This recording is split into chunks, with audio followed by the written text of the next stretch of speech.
हाथियों का गांव।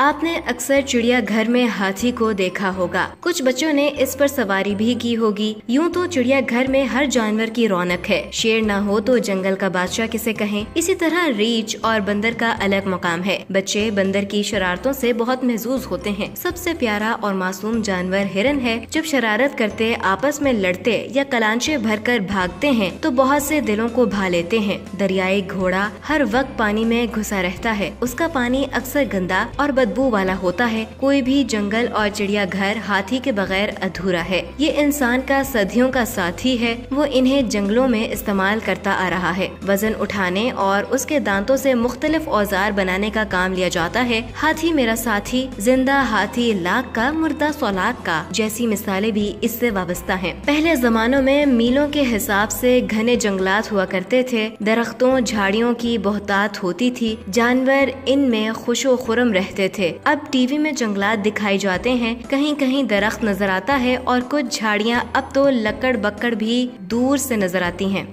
जंगलात की कटाई से इन जानवरों को भी खतरात लाहक हैं। सूरत हाल ऐसी ही रही तो चंद साल बाद सिर्फ चिड़िया घर में ही और मजीद कुछ दहाइयों के बाद सिर्फ किताबों में ही बाज नायाब जानवरों की तस्वीरें ही देखने को मिलेंगी। जैसे आज डायनासोर की तस्वीरें हैं। हाथी थाईलैंड का कौमी जानवर है। वहाँ एक गाँव का नाम बाटता। इस गांव में सिर्फ 400 अफराद रिहाइश पजीर हैं, मगर इस गांव में तकरीबन 190 हाथी हैं, जिसकी वजह से ये सियाहों के लिए बहुत पुरकशिश और सियाही मरकज बन गया है। हाथियों के मुख्तलिफ करतब देखने के लिए बांता क्लांग आने वाले सियाहों से माकूल आमदनी हो जाती है। हाथियों की कमाई से मकामी लोगों ने गेस्ट होम्स तक बना लिए हैं। हाथियों को मोटा ताज़ा सेहतमंद रखने के लिए उन्हें ताज़ा सब्जियां, फल और चारा खिलाया जाता है। सियाह हाथियों पर सैर करते हैं, जिसकी वजह से उनकी औसत आमदनी $25 यौमिया है, जो माकूल आमदनी है। उनकी देखा देखी साइकिल सवारों ने भी सियाहों की सैर के लिए साइकिल रख ली है। दुनिया भर से सियाह यहाँ आते हैं। अक्सर सियाह फैमिलीज को लेकर आते हैं। हाथियों की सवारियों से